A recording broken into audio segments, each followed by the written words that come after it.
नमस्ते बच्चों, मैं डॉक्टर सीमा चौधरी, सह आचार्य संस्कृत, राजकीय महाविद्यालय बूंदी। हम लोग अभी तक अभिज्ञान शाकुंतलम के 15 श्लोक पढ़ चुके हैं। अब उसके आगे आप देखिए, ततः प्रविशति यथोक्त व्यापारा सह सखीभ्याम शकुंतला। तो ततः प्रविशति, इसके बाद प्रवेश होता है किसका? यथोक्त व्यापारा, जैसा बताया जा रहा था, कार्य किया जा रहा है, वह करते हुए सखीभ्याम शकुंतला सह, शकुंतला सखियों के साथ प्रवेश करती है। शकुंतला कह रही है, इत इतः सख्यो, इधर आओ सखियों, इधर आओ। अनुसूया, हला शकुंतले, अनुसूया भी कह रही है कि हला शकुंतले, अरे शकुंतला, त्वत्तो अपि तात काश्यप्य अस्य आश्रम वृक्ष का प्रियतरा इति तर्कयामि। तो अनुसूया ने क्या कहा कि त्वत्तो अपि, तुमसे भी बढ़कर क्या है? तात काश्यप, ये जो तात कण्व हैं, ऋषि कण्व हैं, काश्यप हैं, उनके लिए अस्य है आश्रम वृक्ष कहा, ये आश्रम के पेड़ हैं, प्रियतराः, प्रिय, इति तर्कयामि, ऐसा मैं सोचती हूँ कि तुमसे भी ज़्यादा प्रिय कौन है कण्व आश्रम में ऋषि को प्रिय? ये पेड़ हैं।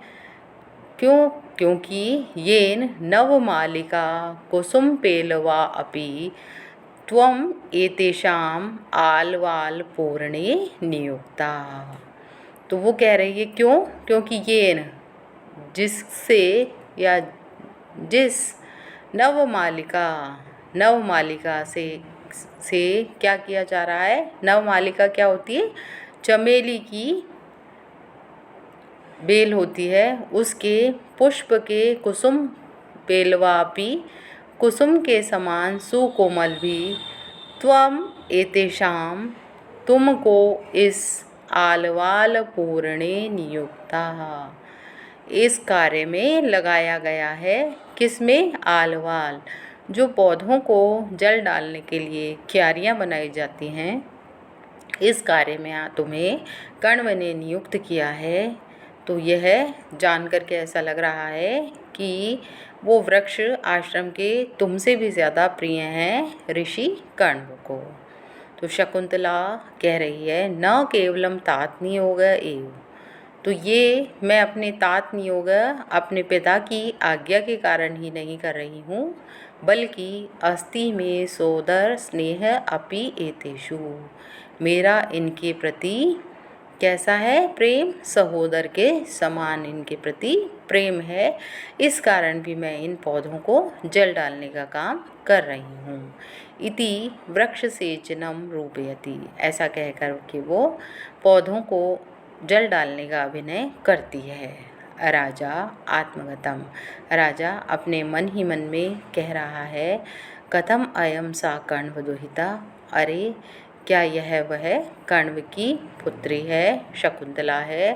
असाधुदर्शी खलु, तो वो जो कण्व हैं वो कैसे हैं? असाधु हैं, बड़े ही विवेकहीन हैं वो। खलु, निश्चित रूप से वो ऋषि, जो तत्र भवान काश्यप है, वह काश्यप ऋषि, जो यह इमाम आश्रम धर्मे नियुक्ते, जिसने तुम जैसी कोमल को इस वृक्ष सिंचन रूपी कार्य में या क्यारियों को बनाने के कार्य में लगाया है। तो वन की जो लताएं हैं, उनके द्वारा जब जो अंतःपुर में रहने वाली स्त्रियां हैं और वन में जो रहने वाली स्त्रियां हैं, उनके द्वारा अंतःपुर की स्त्रियों का तिरस्कार जब राजा के द्वारा कर दिया गया, तो उसके बाद कण्व सोमतीर्थ में चले गए वहाँ आश्रम में, और शकुंतला को पौधों को जल सिंचन के लिए काम में लगा गए, जल उनमें डालने का काम उन्हें सौंप करके चले गए। तो जो सखियां हैं, उनके कहने पर शकुंतला कह रही है कि मेरा इन पौधों पर सहोदर जैसा स्नेह है, इसलिए मैं इनमें जल डाल रही हूँ। केवल यही बात नहीं है कि तात काश्यप जो कण्व ऋषि हैं, मेरे पिता हैं, उन्होंने ये कहा है, बल्कि मैं इन्हें सहोदर जैसा मानती हूँ, इसलिए मैं यहाँ जल डालने का काम भी कर रही हूँ इन पौधों में। तो राजा ने ये बात कही कि कण्व कैसे हैं, विवेकहीन हैं, जो शकुंतला को इस कार्य में लगा कर गए हैं। क्यों? क्योंकि इदं किलं व्याज मनोहरं वपुः तपः क्षमं साधयितुं य इच्छति ध्रुवं स पत्रधारया शमीलतां छेत्तुं ऋषिर्व्यवस्यति। तो इसका अन्वय देखो बच्चों, यह ऋषि अव्याज मनोहरम इदं वपुः किलं तपः क्षमं साधयितुम् इच्छति स ध्रुवं नीलोत्पलपत्रधारया शमीलतां छेत्तुं व्यवस्यति। तो क्या कहा जा रहा है कि यह जो ऋषि हैं, कण्व हैं, वो अव्याज मनोहर, अव्याज यानी बिना किसी कारण के स्वभाव से ही मनोहरम सुंदर, इदम वपुः इस शकुंतला के शरीर को, किलह खेद है कि किसमें नियुक्त करके गए हैं, तपह तपस्या के लिए नियुक्त कर रहे हैं, और इच्छति साधितुम इच्छति यानी उसको तपस्या के योग्य बनाना चाह रहे हैं। स ऋषि, तो ऐसे वो जो कण्व ऋषि हैं वो क्या कर रहे हैं, मानो ध्रुवम निश्चित रूप से, निश्चय ही, नीलोत्पल पत्र धारया इस नील कमल के पत्ते की धार से, शमीलताम जो ये शमी वृक्ष है उसकी लता को अर्थात शाखा को, छेत्तुं व्यवस्यति काटने का प्रयास कर रहे हैं।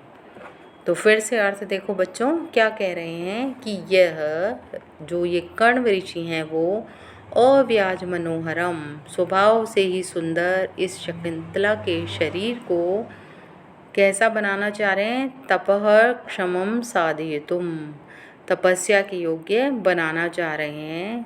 तो वो किस प्रकार का कार्य कर रहे हैं, मानो ध्रुवम निश्चित रूप से वो क्या कोशिश कर रहे हैं कि नीलोत्पल पत्र धारया जो नील कमल के पत्ते की धार है उससे शमीलताम शमी वृक्ष की लता की शाखा को छेत्तुं व्यवस्यति काटने का प्रयास कर रहे हैं। तो क्या कहा गया है कि शमी वृक्ष को अग्निगर्भ भी कहते हैं। क्या कहते हैं बच्चों, अग्निगर्भ भी उसको कहा जाता है शमी वृक्ष को, और वो अत्यंत ही कठोर होता है। और शकुंतला का शरीर कैसा है, नवमालिका के समान सुकोमल शरीर है। तो उससे तपस्या कैसे की जा सकती है, इसका उदाहरण उन्होंने किस चीज़ से दिया है कि मानो नील कमल के पत्ते की कोमल धार से शमी वृक्ष की कठोर शाखा को काटने का प्रयास किया जा रहा है, जो कि असंभव सा कार्य प्रतीत होता है। यहाँ असंबद्ध वस्तु रूप निदर्शना अलंकार है और ध्रुवम का प्रयोग किए जाने के कारण उत्प्रेक्षा अलंकार का भी प्रयोग हुआ है। छंद यहाँ पर वंशस्थ है, जिसका लक्षण है जदौ तु वंशस्थ मुदीरितम जरौ, जहाँ पर जगण, तगण, जगण और रगण अर्थात कुल 12 वर्ण होते हैं, वहाँ वंशस्थ छंद का प्रयोग किया जाता है। इति तथा करोति, तो इस प्रकार से वैसा ही करते हैं। शकुंतला आगे कह रहे हैं कि शकुंतला सखी अनुसूये, अरे सखी अनुसूया अतिपिनद्वेन वल्कलेन प्रियं वदा नियंत्रिता अस्मि शीतिलय तावत एतत्। तो वो क्या कह रही है कि अतिपिनद्वेन वल्कलेन, ये जो वल्कल वस्त्र है वो अत्यधिक ही कसकर के बांध दिया गया है, इससे मैं नियंत्रिता अस्मि, मैं नियंत्रित सी हो गई हूँ। तो शीथिलय तावत एतत्, तो इसको तुम थोड़ा सा ढीला कर दो। तो अनुसूया, अनुसूया क्या कर रही है? तथा, ठीक है, वैसा ही वो करती है। इति शिथिलयति, जैसा शकुंतला ने कहा वैसा ही वो उसको कार्य को करती है, अर्थात उसे ढीला कर देती है वस्त्र को। प्रियम वदा सहास्मम, हास्मम सहास्मम मतलब मुस्कुराहट के साथ प्रियम वदा क्या कह रही है? अत्र पयोधर विस्तारयित्र आत्मनो यौवनम उपालभस्व माम किम उपालभसे। तो प्रियम वदा ने क्या कहा कि यहाँ तुम्हारे पयोधर विस्तारयित्र, जो पयोधर हैं, वक्ष स्थल हैं, उसके विस्तार के कारण आत्मनो यौवनम उपालभस्व, अपने यौवन को तुम उपालंभ दो, उसी को उलाहना दो। माम किम उपालभ से, मुझे उलाहना क्यों दे रही हो? राजा, तो राजा क्या कह रहा है? कामम अनुरूपम अस्या वपुषो वल्कलम न पुनरअलंकार क्षयम न पुष्यति। तो वो क्या कह रहा है कि कामम अनुरूपम अस्या वपुषो वल्कलम, इसके शरीर के योग्य ये वल्कल वस्त्र बिल्कुल भी नहीं है, ऐसा नहीं है। अपितु पुनरअलंकार क्षयम न पुष्यति, ये इसके अलंकार रूपी शोभा, जो अलंकार सदृश्य शोभायमान नहीं हो रहा है इसके वपु पर, शरीर पर, ऐसा नहीं है। अपितु इसकी, शकुंतला की शोभा को ये वल्कल वस्त्र बढ़ा ही रहा है। इस बात को कहते हुए राजा कह रहे हैं कि कुतः, क्यों ऐसी बात नहीं है, क्योंकि सरसिजम अनुविद्धम शैवेलना अपि रम्यम मलिनम अपि हिमांशोर लक्ष्मीम तनोति अयम अधिकम मनोज्ञा वल्कलेना अपि तन्वी किम इव ही मधुराणाम मंडनम न आकृति नाम। तो वो यहाँ क्या कह रहे हैं कि अन्वय देखो बच्चों, शैवलेन अपि अनुविद्धम सरसिजम रम्यम भवति हिमांशोः मलिनम अपि लक्ष्मीं तनोति वल्कलेन अपि इयं तन्वी अधिक मनोज्ञा अस्ति ही मधुराणाम आकृतीनां किम इव मंडनम न भवति। तो वो क्या कह रहे हैं राजा कि शैवलेन अपि, सिवार से या जो जल की काई होती है उससे, अनुविद्धम घिरा हुआ होने पर भी, सरसिजम रम्यम जो कमल है वो मनोहर प्रतीत होता है, हिमांशु और चंद्रमा भी, मलिनम अपि काले लक्ष्म यानी कलंक को धारण करने के बाद भी, लक्ष्मीम तनोति उस चंद्रमा की शोभा को तनोति बढ़ाता ही है। इसी प्रकार वल्कलेन अपि, ये जो वल्कल वस्त्र धारण किया हुआ है शकुंतला के द्वारा, इयम तन्वी, वो इस तन्वी यानी इस सुंदरी को अधिक मनोज्ञः, अधिक सुंदर प्रतीत हो रहा है ही, क्योंकि कहा भी गया है कि मधुराणाम आकृतिनाम, जो सुंदर आकृतियाँ होती हैं, सुंदर आकृतियों के लिए किम इव मंडनम न, कौन सी वस्तु अलंकार नहीं होती है, अर्थात सभी वस्तुएं अलंकार का काम ही करती हैं। तो फिर से एक बार इसका अर्थ देख लीजिए बच्चों, क्या कह रहे हैं वो? शैवलेन अपि, जैसे काई से ढके हुए, अनुविद्धम घिरे हुए होने के कारण, होने पर भी, सरसिजम जो कमल है वो कैसा प्रतीत होता है? सुंदर ही लगता है। और दूसरा उदाहरण उन्होंने क्या दिया है? हिमांशु हो, जैसे चंद्रमा का मलिन जो कलंक है, लक्ष्म है, कलंक है, वो भी लक्ष्मीम तनोति चंद्रमा की कीर्ति को बढ़ाता ही है।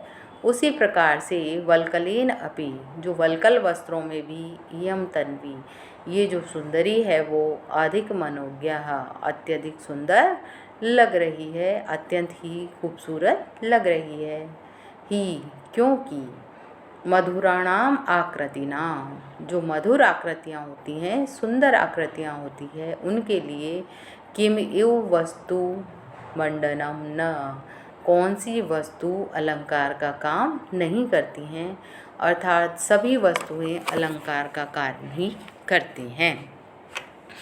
तो यहाँ पर राजा ने क्या कहा कि जो शकुंतला के द्वारा धारण किए गए वल्कल वस्त्र हैं वो अत्यंत ही साधारण हैं, लेकिन फिर भी वह अत्यंत ही रूपवान लग रही है। उन वल्कल वस्त्रों से भी शकुंतला के रूप में वृद्धि ही हो रही है। इस बात को उदाहरण देकर के समझाया गया है कि जैसे कमल पर काई लगी रहती है आसपास उसके चारों तरफ, और चंद्रमा पर कलंक होता है, लेकिन फिर भी वो शोभा को ही प्राप्त होता है, उनकी शोभा में कोई कमी नहीं आती है। उसी प्रकार से शकुंतला की शोभा भी कम नहीं हो रही है, बल्कि वल्कल वस्त्रों को धारण करने पर भी बढ़ ही रही है। तो यहाँ इस श्लोक में सौंदर्य रूप धर्म का पृथक पृथक वाक्यों के द्वारा निर्देश किया गया है। इसलिए यहाँ कौन सा अलंकार है? प्रतिवस्तुपमा। तो यहाँ प्रतिवस्तुपमा अलंकार का प्रयोग इस श्लोक में किया गया है। और छंद है बच्चों मालिनी। मालिनी का लक्षण है न न म य युतयम मालिनी भोगिलोके, जहाँ नगण नगण मगण यगण यगण अर्थात कुल 15 वर्णों का प्रयोग होता है और 8 और 7 पर क्रमशः यति होती है, वहाँ पर मालिनी छंद होता है। तो बच्चों हमने आज ये 17 नंबर तक के श्लोक को पढ़ा। अब आगे की कक्षा में हम अगले श्लोक से प्रारंभ करेंगे।